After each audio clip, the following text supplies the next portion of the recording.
What's up, everybody? Welcome to the Bronx Pinstripes show. Historic events always seem to happen in Cincinnati, Scott. First, 2003, Derek Jeter named captain of the New York Yankees. 20 years later, 2023, the Aaron Hicks era is officially over. You know what? I wasn't going to do victory laps here with getting Aaron Hicks out of there because I still have another piece for my my bold prediction. Really was in two pieces. Had to do with a minor league guy coming up as well. But the Aaron Hicks thing, it just makes so much sense. And frankly, what I see Greg Allen giving me the effort that he's given me makes even more sense. That guy can run, he can field, he can do all the things. And Aaron Hicks, you know what, just has a bad attitude and wants to play golf. And guess what? Now he can watch the final Sunday of the PGA. That's right. Congratulations. So Luis Severino made his return to the mound today. Yes, ordinarily, that's a lead for our podcast. Yeah. But when Aaron Hicks gets DFA'd, that supersedes it, and that is the lead here. And the fact that it is Greg Allen, he was DFA'd for a roster spot of a backup outfielder, is such a warranted slap in the face to Aaron Hicks. This is not a starting outfielder coming in. This is not them trading for someone or making room for a top prospect like Jason Dominguez, is what you were alluding to, I think, in your bold prediction. No. This is a scrap heap backup utility outfielder that has been on this roster in the past that they traded for from the Boston Red Sox, who didn't want him on their minor league roster. This is such a slap in the face to Aaron Hicks. And it is great because you're right. He deserves it. He has been complaining about playing time for the past couple of years while he's been a below league average offensive player. He's dropping balls in the outfield. He's no longer an elite outfielder. I don't want to come off the bench and just face closers all day. Okay, well then you know what? You're going to get DFA'd for Greg Allen. The funny thing about it, and it just does kind of tell you how baseball is, because in other sports you might see a guy hang on because of what he just recently did, but he was swinging the bat as well as he has probably in a year and a half. Most recently, maybe he could for a short sniff amount of that time. It was coming. Maybe he heard some rumors, some rumblings that the Yankees were eyeing Greg Allen and he's going to take his roster spot. Well, you know, I joked with just a message in our chat with the Greg Allen signing. I mean, like Franchy Cordero, Greg Allen, you got Bowers, you got Willie Calhoun. They're all essentially the same player. You know, sure. You add Aaron Hicks in there. I can't, because he's actually worse than all of those guys. And that's what happens, man. You know, they're eating how much? $30 million, something like that. They're eating a good amount of contract. $27.6 million over the next 2.5 seasons of the original $70 million in 7-year contract that they gave him prior to the 2019 season. Yeah. Well, I was looking this up just before we started recording. So from 2019 through now, he has produced 2.8 WAR for the Yankees. That is $25 million per WAR of that $70 million contract. So again, it always comes back to the AAV. It's not that bad. Who cares? Still, that was an overpayment for an injury-prone Aaron Hicks player who was already entering his 30s when they gave him that contract. That was a dumb contract, despite the fact that it was only $10 million per year. And you're right. They were able to eat it. They finally came to the conclusion, we can eat this. If he was making $15 million and it was a shorter contract, maybe they don't eat it, but we're still in the same exact position we are now, where this is the last year of Aaron Hicks one way or the other. Yeah, and it doesn't matter if it's, 1 year or 3 years. You look at the total dollar amount that they're eating, and it is what it is. And again, if you look at the production or opportunity cost when you have a guy like that on the roster, there's going to be more. When Stanton comes back, something's got to give. So it was inevitable. There just weren't enough spots on this team for him to stick around, and he's not playing well enough to warrant a spot over any of these other guys. He's just not. He can't even run the way he used to run. So yeah, I'm just glad it's over. I'm glad they did it and didn't dick around for too long and just cut bait so we can move forward.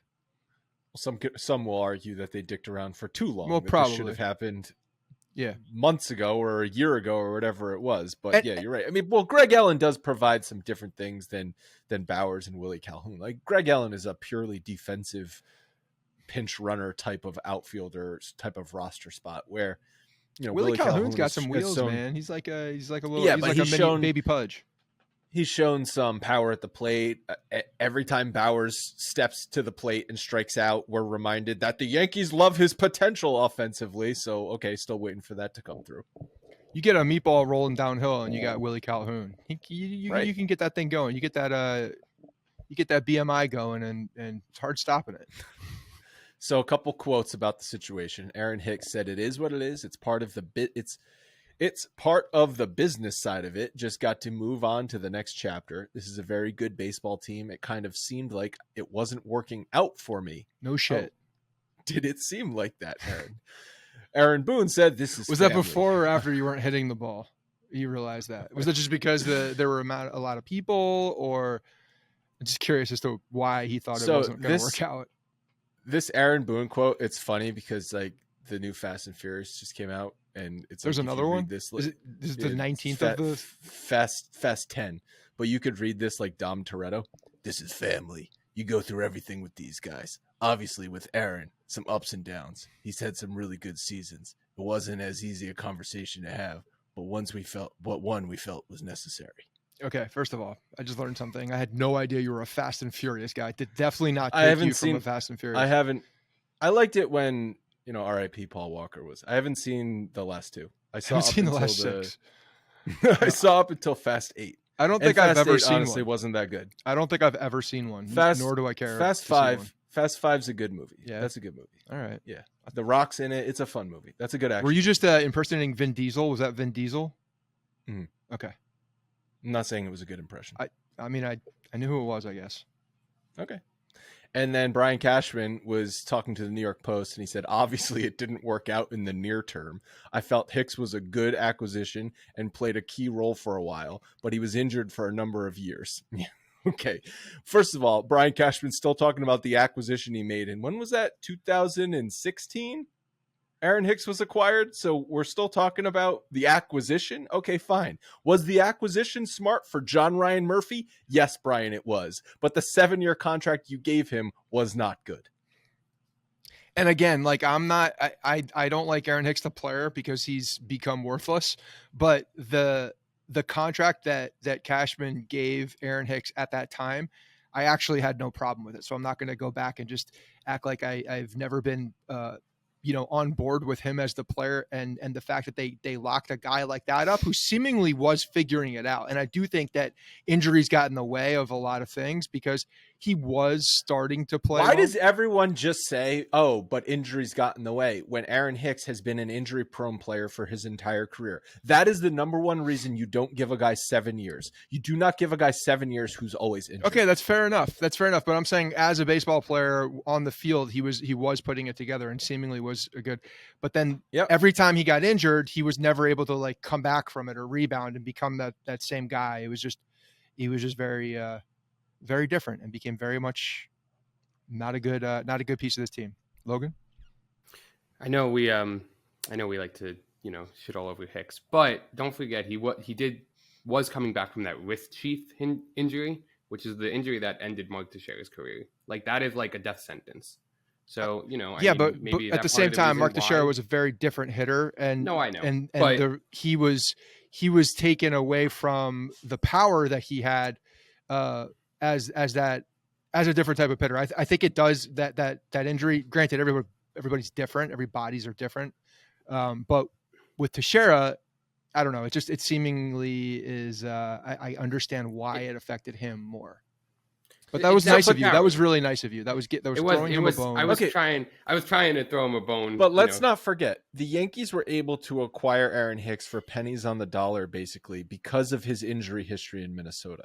He then did have a couple of productive years when he was on the field for the Yankees, which is the reason Brian Cashman was like, okay, I'm going to lock this guy up because he is valuable when he's on the field. But at the same time, you have to look at that and say, I'm not going to sign a guy through it would have been his age 36 season, I believe they were signing him through, which for Aaron Hicks, 36 years might as well be 46 years old, just like how his body was breaking down. That's just not smart. That just wasn't smart. I remember saying it at the time. I wasn't. Yeah, I know you did. We disagreed with it around that time. So, good. We don't have to talk about Aaron Hicks anymore. That's positive. That's a great thing for this podcast and for my sanity and for all Yankee fans. We said we were going to do Aaron Hicks's best moments when he finally got DFA'd, so I think we have to honor him with that. Go ahead. Okay. 108 miles per hour. That's it. The time he threw 108 miles per hour. Yeah. His diving catch to save the wild-ass game in Minnesota. That was a nice catch. His playoff home run against Justin Verlander in 2019 in the first inning. We were at that game right down the line. And then May 18th, 2023, 3 hits versus Toronto last week. Those are the moments I came up with. Those are the 4 moments I came up with. The home run against the Astros last year that stole that game. That was fun. Yeah, cool. Thanks, Aaron. Can we never say his name again? He's not at that level. Something tells me we're not going to never say his name again, because also let's remember, no team is picking him up because they're not going to pay him. They don't need to pay him. That has nothing to do with that. He would get a minimum contract. The Yankees pay him. No. Once he clears. What I mean is no one's going to claim him off waivers. Correct. Okay. So once he clears waivers, the Yankees could say, we're outright releasing you, hopefully is what they do, or they could send him to Scranton. He would have to accept the Scranton job. Yeah. Yes, he would have to accept the Scranton job. Oh God, I hope he does not accept the Scranton job. I don't think that's going to happen, because I think at this point it's done, but I'm not putting it at 0%. All right. Well, are you fully done with the Aaron Hicks? Yeah. No, that's it. That's all I got, man. I'm not gonna dance on his grave. It was. Okay. I felt like it was coming. It's been a good stretch for the Yankees. I was listening to the game on the radio today, and I caught some of the post game, and Susan was interviewing Gleyber Torres, and in his interview he said, "We're back." So do you agree?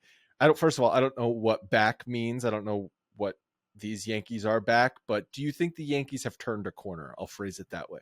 I think they're getting healthier. That's a big piece of this, right? Them being back is them having a lot more of their weapons back at their disposal. And I think today was a reason because Luis Severino was able to come back and pitch. I think that's a big deal. And so when I hear that, I'm hearing guys are coming back, they're feeling good, and that's the reason why I think Gleyber's talking about them being back. Yeah, I think they weathered the storm. I think if you look back to their last 13 games, which is the start of the Oakland series, they're 10-3. But even before that, I kind of put the turning the corner point when Harrison Bader came back and was immediately impactful, because that was also right around the time that Aaron Judge went out. So you're feeling really down right there as a Yankees fan, but at least Bader was giving you something. And he was really making an impact. And that sort of, even though they lost that Tampa series, which I think was his first series back, or he was back a couple days before that, but like he had a great series in Tampa. The Yankees lost that series, but it still was like, okay, Bader's been awesome. The team fought in Tampa. They wiped the floor with Oakland, and then Judge came really back well since then. and then Judge came back, owned the Blue Jays, continued to own the Reds this weekend. Now Severino's back. They've leapfrogged the Red Sox. They've leapfrogged the Blue Jays in the standings. They've got Baltimore on the schedule this week, trying to catch Baltimore in the standings. So, like, I do feel like they have some momentum right now. Agreed. I mean, again, like, get some bodies back. We know Stanton's going to be rounding form, trying to get back in the near future as well. So, and that's big. When you have your guys coming back, it just gives you another air of confidence, I think. And who the hell knows on the pitching side, but at least Severino right now is back. Nestor's I'm definitely feeling much better about him after watching his last start and just hearing him talk and be very honest about how he feels and looks. I think it's refreshing. But yeah, they're definitely in a good spot. And it's a big series against Baltimore, because Baltimore is young, dumb, hungry, and very talented. Yeah, well, I want to talk about Severino, but first I want to tell you guys about Athletic Greens. AG1 is so much more than a greens powder. It is all of your key health products rolled up into one. I cannot stress how convenient it is. It's just a scoop, and 12 ounces of water, and you are good to go. You shake up the bottle, and it is delicious. AG1 is loaded with 75 high-quality vitamins, minerals, whole food sourced ingredients, probiotics, and adaptogens. It gives you so many benefits, but having had it every single day since October, and sometimes twice a day, I've noticed that it promotes better sleep quality and recovery, and it gives me some good gut health with pre and probiotics. Each serving of AG1 contains less than 1 gram of sugar, no GMOs, no chemicals or artificial flavoring, and it also costs less than $3 per serving, which is very, very affordable. Athletic Greens has over 7,000 five-star reviews and is trusted by athletes and health experts around the world for good reason. Go to athleticgreens.com/pinstripes for a free 1-year supply of immune-supporting vitamin D and 5 free travel packs. One more time, that's athleticgreens.com/pinstripes for that awesome deal. Sevy coming back, a little brunch baseball, 75 pitches on the nose, exactly to plan. He was an out away from actually, getting through 5 innings and potentially getting the win there. But a lot of positive signs, not only like sweeping the series, but sweeping it with Severino returning in a time where they're going to need it because of Germán's suspension. And you look good. It's not like he just came back and threw 75 pitches to throw 75 pitches. They were strong. It was a strong outing. And yeah, he was one out away from closing out a full 5 in 75. So everything I saw looked good. The ball looked like it was coming out of his hand well. And the pop was there. I thought he had some good movement on some of his secondary pitches. So I was really, really happy with the way that he pitched today. I thought it was awesome seeing him back.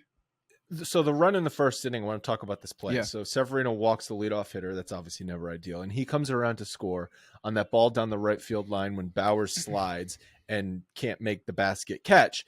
And the umpire rules it as a foul ball. So Bauers immediately just stands up and thinks the play is dead. But then they go back to look at it and they ruled it a fair ball, which it clearly was a fair ball. And they award the runner home. Boone comes out, freaks out, gets thrown out. So this is one of those weird plays where I actually see it from both sides. I see what Boone is saying. Hey, you called it a dead ball, so my right fielder stopped, didn't go after the ball.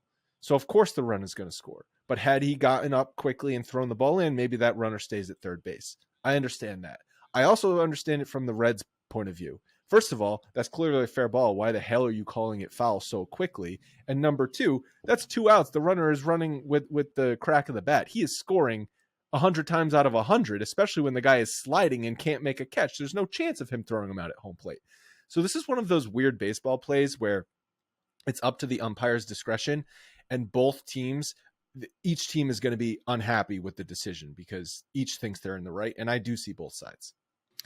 When we were talking about the ground rule double situation with an umpire, and it's just it's an opportunity for an umpire to make a decision based on where the runner is. And that is his decision and the feel for the game. Sorry, I got to pause for a sec.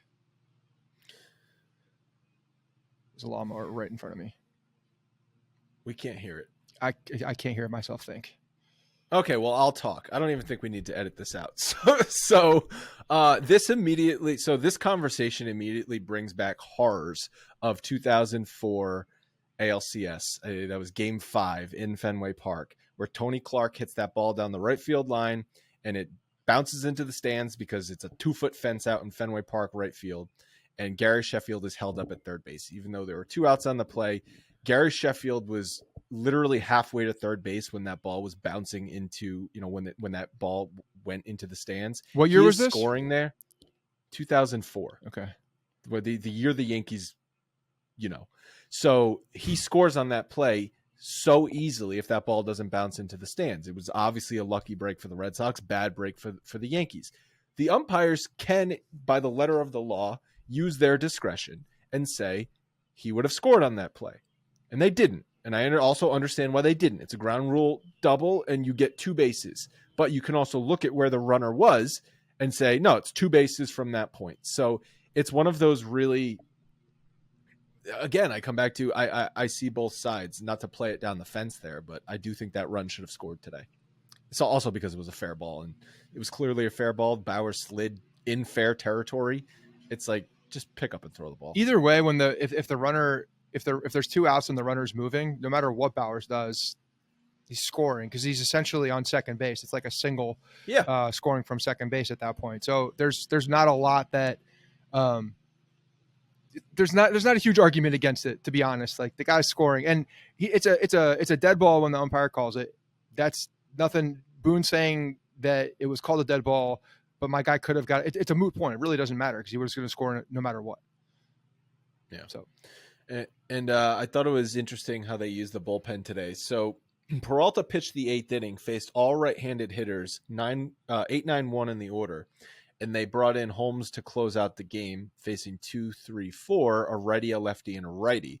And Holmes obviously got into a bit of trouble. It was scary there at the end, but he got out of the jam. Do you think this is Holmes getting the job back for the 9th inning, or they're just continuing to rotate their guys, trying to get everyone some time closing? Or a third option, for whatever reason, the matchup said Peralta is better against those hitters in the 8th and Holmes is better for those hitters in the 9th? I think it's a matter of who's available and looking at the matchups. That's how they're playing it, and I'm happy they're playing it that way. So no, it's not him getting the ball in the 9th and keeping it for forever. It's going to matter on who's in front of them, what the situation is, who's available for a 7th and 8th inning, and then who's coming up, in theory for the 9th. So I think it's totally situational at this point. I don't know. I kind of feel like they maybe are trying to get Holmes the 9th inning back because he's been really good, and he's been good in high leverage spots. Even though they've been in the 7th and 8th inning, he's locked them down. And so I'm wondering if he's won his job back.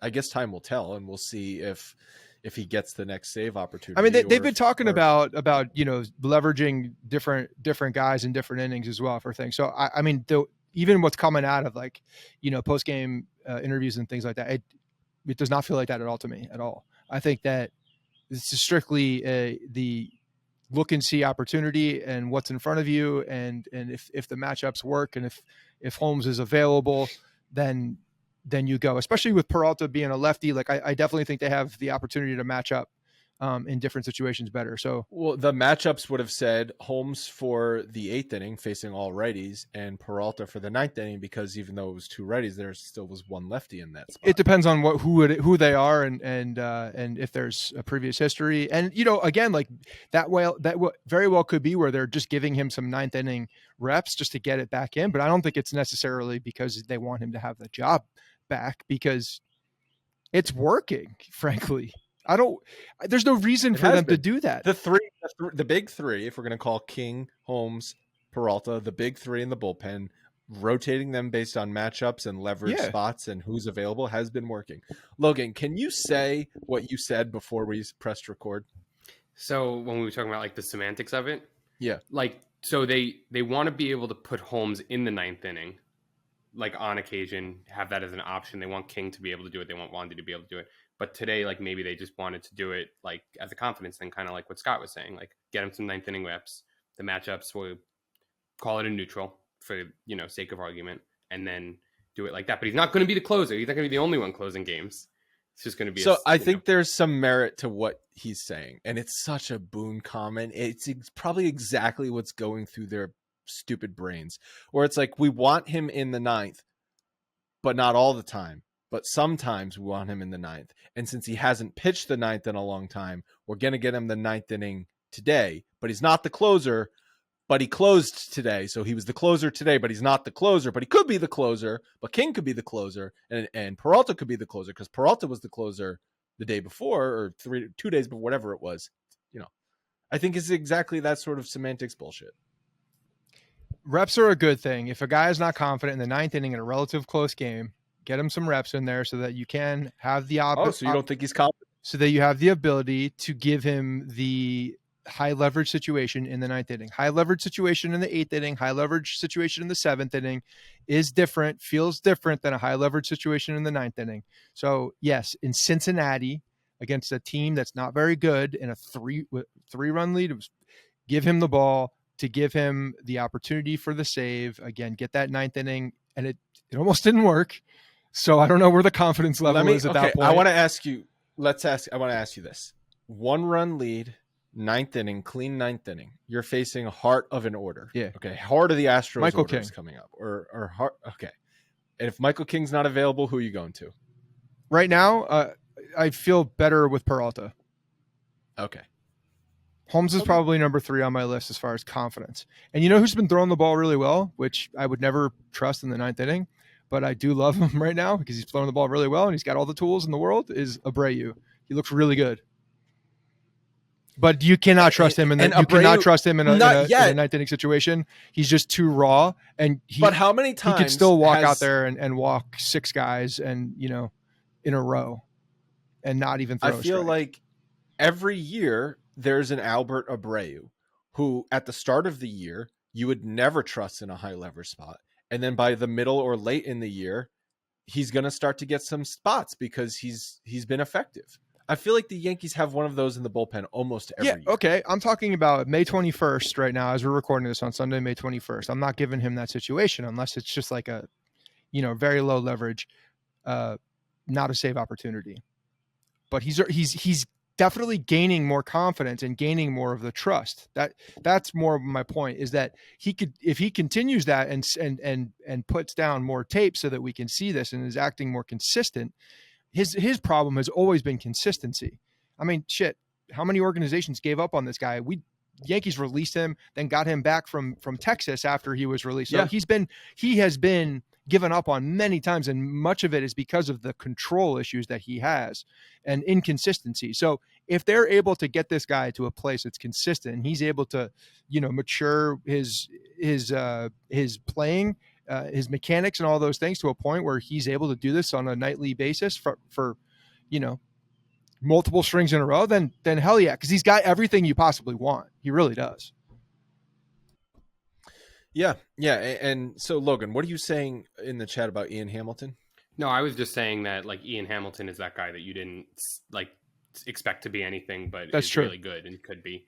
But that probably fits better because Abreu's been around for a couple years, but I feel like the Yankees have never had a shortage of guys come through either the system or acquired from another team that has turned into a valuable bullpen piece. Oh, of course. They're really good at building a bullpen, but with Abreu, I mean, this is Abreu. He's a development really project, and it's a matter of him actually turning the corner and figuring it out, because we've always seen him in spurts be very good and dominant. Like, you flash it, you're like, oh my God, this guy's got everything you possibly want. But the whole point of his career is that he hasn't been able to put it together in a consistent way.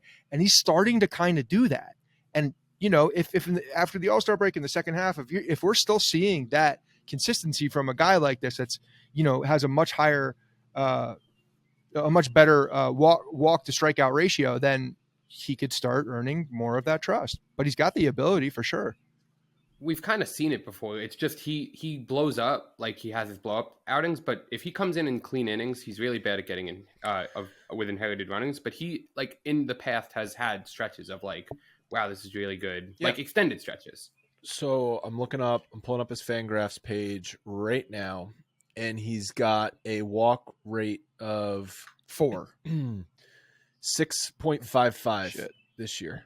Shit. I bet that's a lot better in the last few outings, though. That's a 15.8 percentage. His career is 13.4%. So he's still, control is going to be always the key. Control is always his issue, which goes back to mechanics. Over the last 2 weeks, I bet that's much better. But I feel like this person is mowing the exact same part of the yard over and over and over again, just because I'm out here. Is it? So it's your neighbor mowing the lawn. Yeah. Little Sunday afternoon. I'm having my first lawn quarrel. Mow. A ride mower or a push mower? Oh, it's a ride. I feel like people have ride mowers out there. It's a 0-turn ride mower, no doubt about it. Yeah.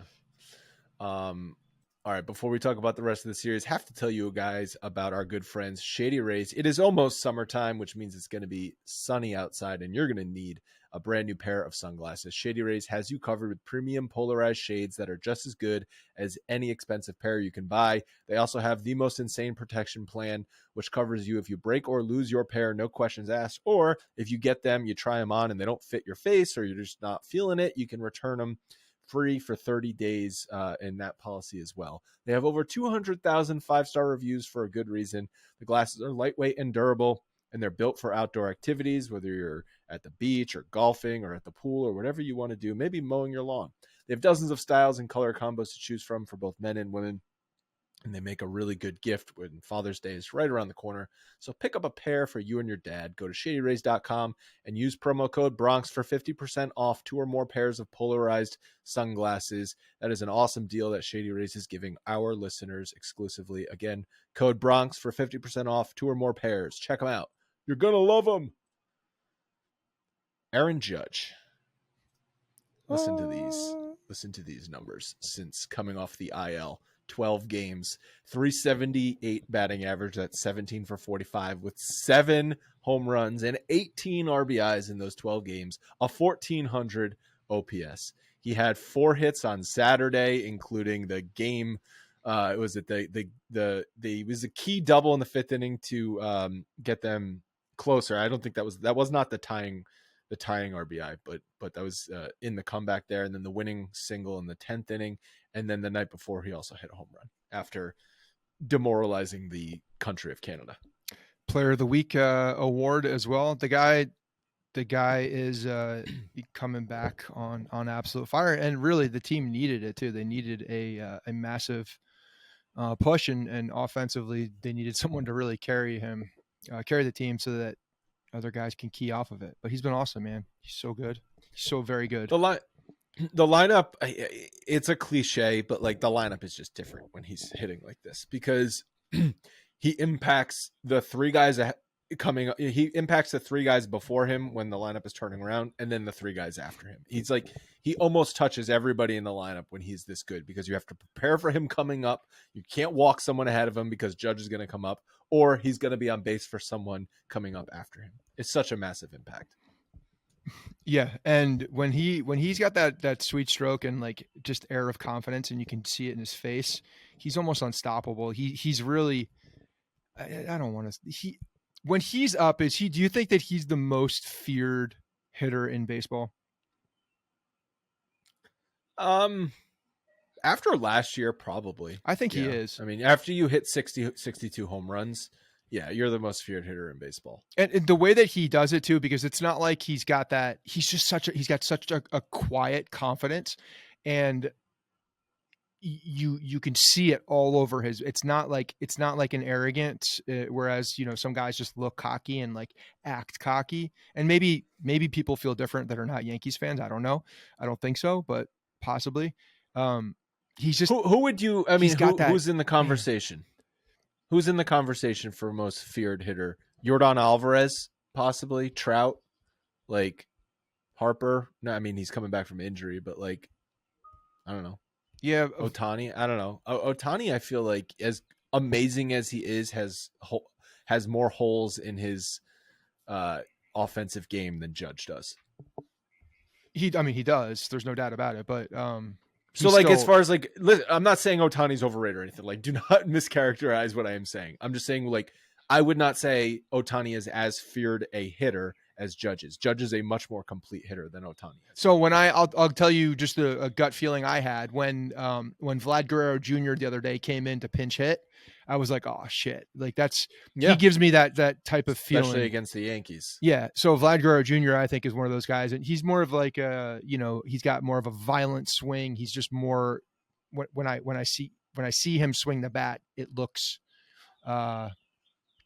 different. I don't know. There to me, that's a guy that I just don't want to see up because he can do a lot of things. And I'm sure a lot of people think that of Aaron Judge the same way. It's just like he's got a different type of, he's so quiet and so unassuming while doing this thing. He's like a quiet assassin.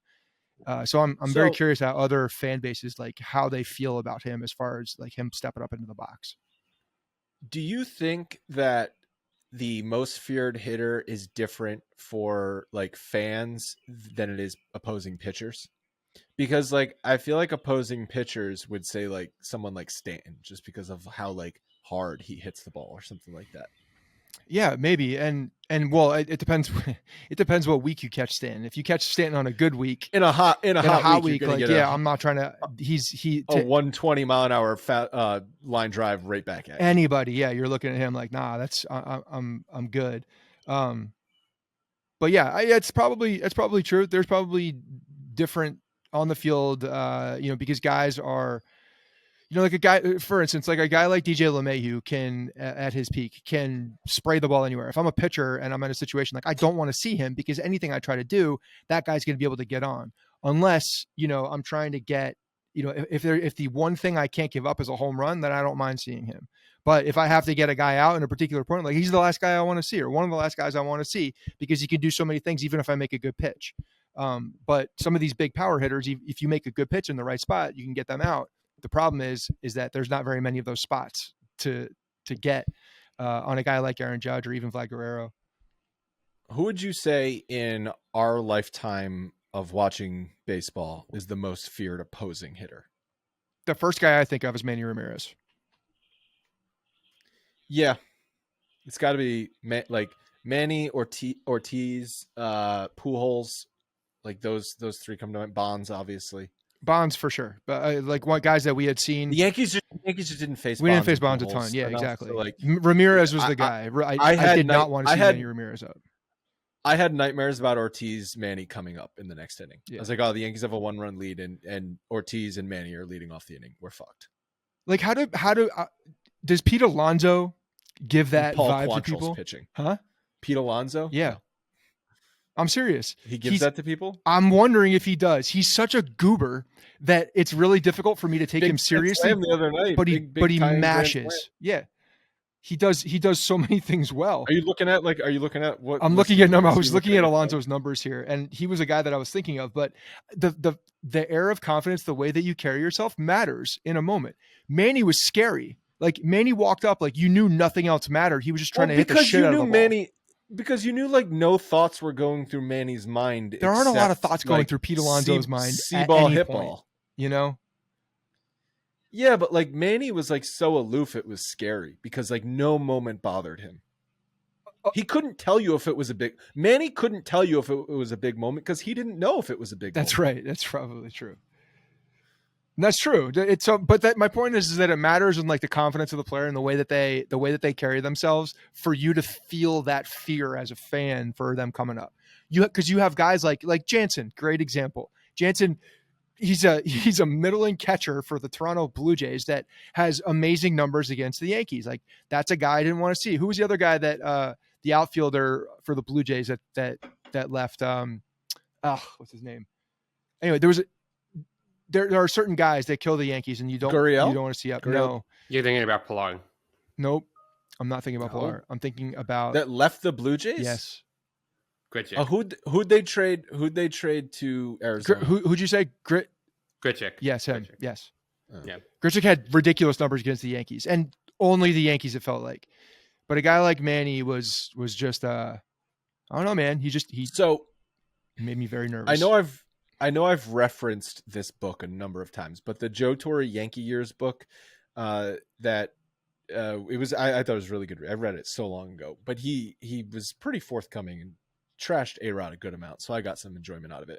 He said A-Rod was his own worst enemy in big moments because he was such an intelligent baseball player that he would overthink the big moments. It's like it was not a talent issue. Everyone knows steroids or no steroids, A-Rod was potentially the most talented baseball player of the past 50 years. But get in a big moment and he would crap his pants because he would be thinking 3 times over what's this pitcher going to throw me rather than just using his natural talent to hit the ball. Yeah, and that's why he would never have been on my list. Granted, he was on the Yankees for a while, but he never struck that chord for me as an opponent. I don't know if you're a National League guy and you're in the NL East and you see Edgar Acuna. Martinez. I didn't want to face Edgar Martinez because he was one of the best pure hitters I had ever seen, but he wasn't fearful. I mean, he was a little bit like in the 90s, so like it was people might not remember as much, but he murdered the Yankees. He had like a 400 lifetime average against the Yankees. Yeah. Like a guy like Acuna today. I know Ilya's might be looking this up and he's going to tell me, oh no, he hit 272. You're an idiot. But like, I don't know. I feel like Edgar Martinez hit 400 against everyone. Benny Biceps also made his debut with the Yankees with a couple of hits and 2 runs scored. What'd you think? How do you think Rortvedt looked? Looks like an athlete. Is what he looks like. Fit. He looks fit. He looks like he's an Instagram model as well. He's a good looking dude. He's got some biceps. He's mashing the ball. Tatted up. His biceps are tatted up. Yeah, he's just hitting ropes up the middle as well. Like I don't know what the plan is with him and with with Trevino coming back. Does Rortvedt just go back to AAA and that he's just a guy waiting in the wings? Is Higgy at some point on a hot seat? Like, I probably not because of his relationship with the catching Trevino, with the pitching staff. No, they're not messing with, as long as they're both healthy, Trevino and Higgy, they're not messing with that this year. Like, you want to make a change, you do it in the offseason. You don't mess with the catching tandem right now because it's still been a very valuable catching tandem. Yeah. I don't think they will. But I'm glad he's healthy, so we nice can kind of see what he is. Yeah, I'm glad he's healthy. But it's nice to have a defensive catcher like him that if one of them goes down, you could trust to come in and not miss a beat as far as defense goes. And then whatever you get offensively from him is kind of just gravy.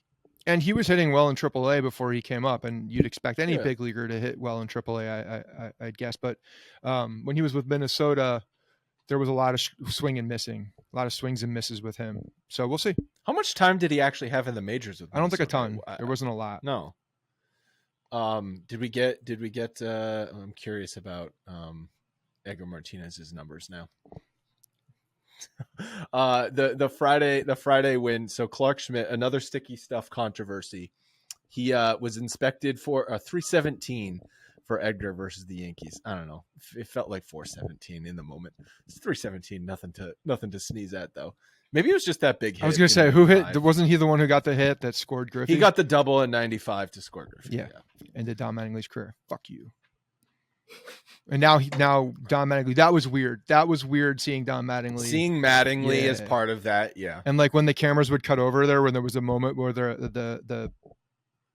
talking about a particular thing and Mattingly's in there, I forgot, and then I saw him and I got like a Schneider's having himself a bad week, and it's karma for Colin Wilkerson fat boy because he didn't remember that the pitching coach went out to visit Alek Manoah, and then so he went out there and he had to pull him. That was funny. So that bad week for fat boy Schneider over there in Toronto. Yeah, he needs to be careful because there's a manager on the bench. They're in last place now. Yeah, there's a manager sitting right there by the name of Don Mattingly, who did pretty well with the Florida Marlins and has got a pretty good track record. So be careful there who you're slinging fat boy comments at there. Fat boy. Well, that would be really interesting if Mattingly ends up managing the Blue Jays, because the Blue Jays are trying so hard to make the Yankees thing a rivalry, and like there's a lot of bad blood there. Yeah. And it's hard to find someone more beloved in Yankees fandom than Don Mattingly. Yeah, I really hope it doesn't happen. I really hope it doesn't happen. I hope he does all the things he needs to do to show people that he can get a managerial job somewhere else and go do that in the offseason and not take over at any point for this team. Preferably a National League team where we don't have to face him. Go somewhere in the National League, except for the Mets, and have a great career. Or manage the Yankees, please. Come manage the Yankees. Well, see, that's the thing. I don't know that if Don Mattingly is a great manager. I like Don Mattingly in concept, but I don't know if he's a good manager. Yeah, I don't know. You give me one person right now. If I had to choose one person to manage this team, I would still pick Willie Randolph. I know that Brian Cashman does not think Don Mattingly is a good manager because he could have brought him in after Joe Torre or after Joe Girardi, and he didn't. Yeah. I think that's a tough position for a GM with a guy like Don Mattingly because of his history with the team. I think it's a tough position. It's a weird spot. It either works out and he wins some championships and rides off into the sunset, or you have to fire a legend. You have to fire him. Yeah. It's a good point. Can I talk about Clarke Schmidt now? Yeah, let's do it. So he was inspected for the foreign substance on his wrist, and he wasn't ejected. The ump said, just go clean off your wrist. And what was on his wrist was the fur from his glove. He was wearing a black glove, and the fur, I guess, stuck to his wrist because he was sweaty. So it all comes back to sweat. We know sweat is the illegal substance in everything. Once you mix sweat with something, it's bad news. And so he had like this ring of like black, fur, and the umpires didn't know what it was. His hand wasn't sticky, but they were like, no, you got to go clean off your wrist. So the Reds manager, David Bell, was obviously ejected because he's like, you found something on this guy and you didn't eject him.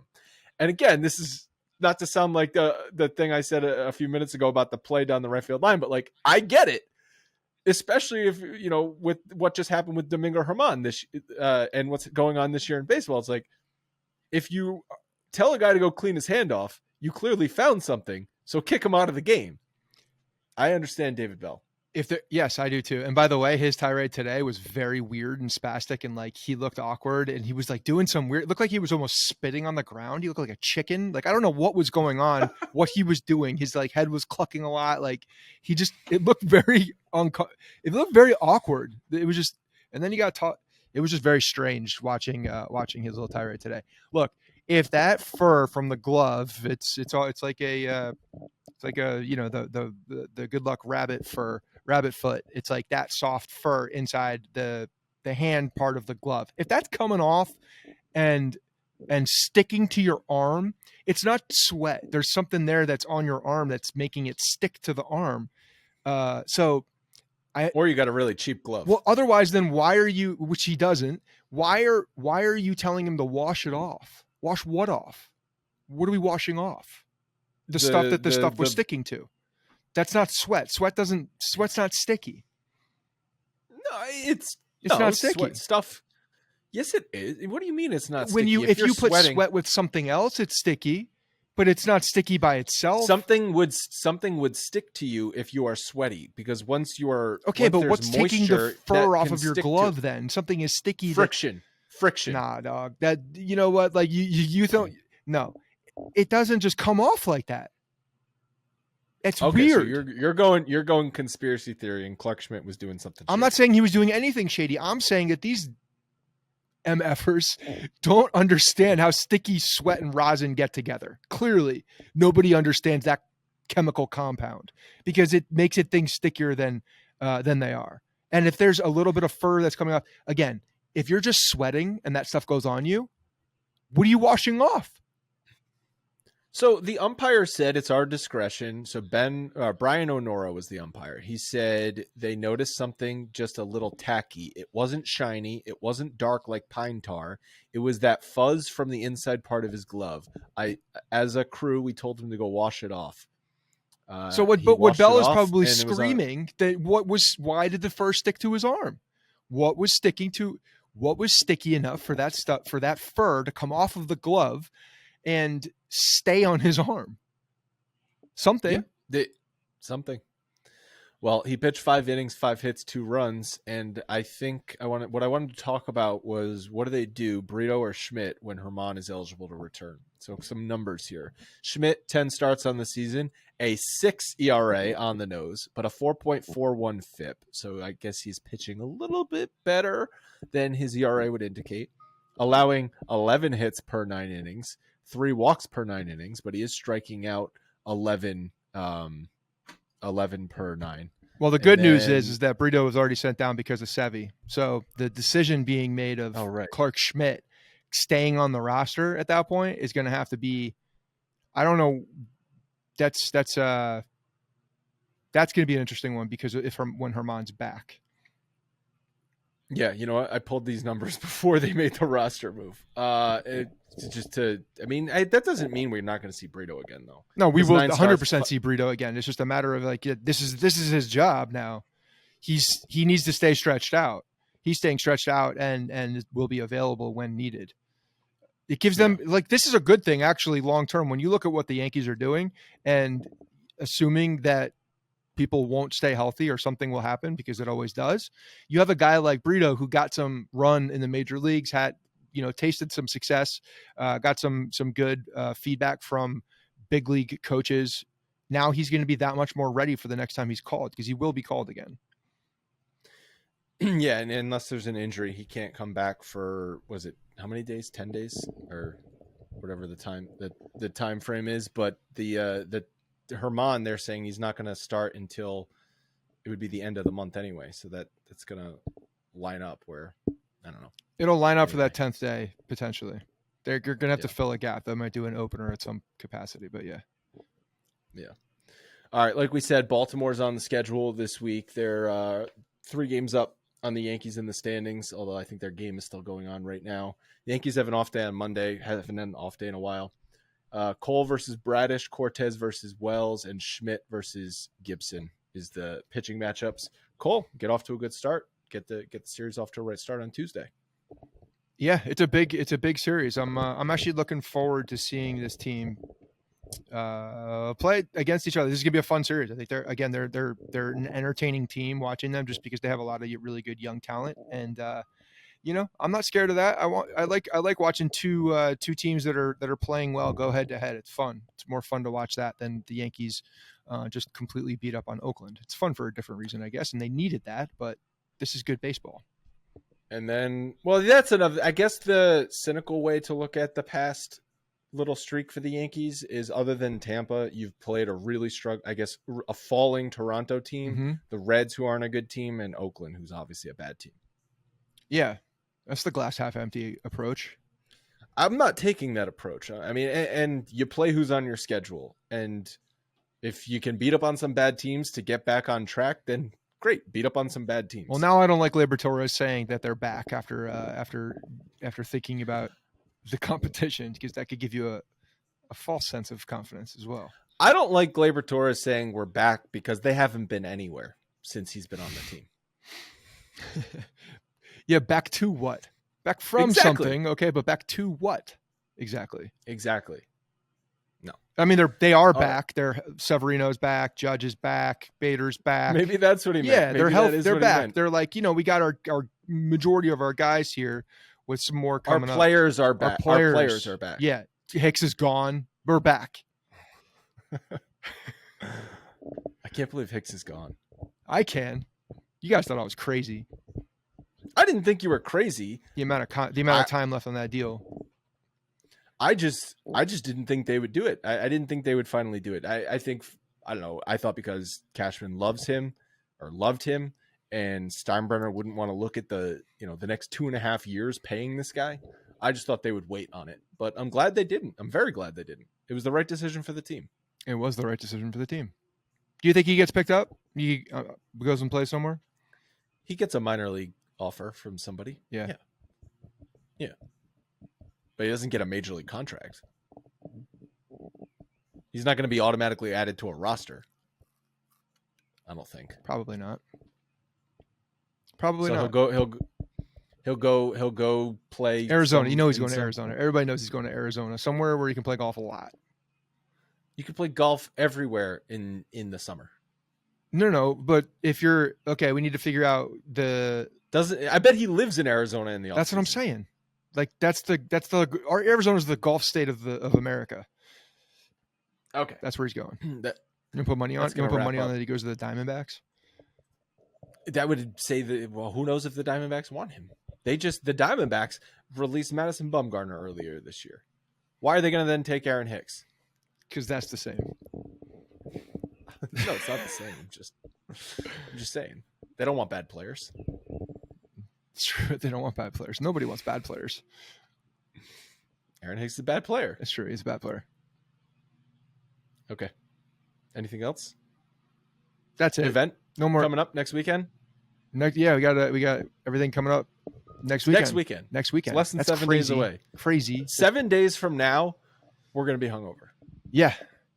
That's true. Very hungover. And trying to figure that out with kids. That's not fun, by the way. Hungover with kids is not fun. Oh, you don't say. Yeah. A lot of people don't know that yet. It's terrible. It's actually one of the worst things. But we will be. I'm looking forward to it. It's going to be a lot of fun. People don't know that yet. What people think, first of all, hungover with no kids is not fun. No, people that don't have kids. People that don't have kids don't know that yet. That's what I'm saying. I didn't realize how bad it was until I was like, oh man, this adds another element, because you can't hide. You're not. No, You can't it's not just your- stop, because usually when I was hungover, I would just, not do things. You think waking up at 10:47 a.m. hungover is bad? Try waking up at 6:15 a.m. to a crying baby hungover. Okay? Or a toddler hitting you in the face while waking up with a splitting headache, and then having went to to the take bath- care of that kid. So I went to I had to I'm on Harrison duty today. He's napping right now. He randomly slept until 8:30 this morning, which he never does. Yeah. So like nap was all thrown off. He's napping right now as we're recording this at 4 p.m. Eastern. Again, what a kid. He's cooperating for us, right? He has been cooperating. I went to the bathroom, 5 minutes to myself, and then I just hear like something hit the ground. It didn't shatter or anything like that. So I'm like, Harrison, you okay? He goes, yeah. 5 minutes later, 2 minutes later, whatever, as I come out of the bathroom, he had knocked over his water bottle, and somehow the top came off and there was just water everywhere, and he had created a slip and slide in the kitchen and was splashing his way through the kitchen. He's covered, drenched. Innovative. I like it. That's good. That makes a lot of sense. If there's water on the floor, then you should play in that water. I'm like, great. We needed to clean the floors anyway. There you go. Let's mop this up. All right. That's going to wrap it up for today's show. And we will talk to you again after the Baltimore series.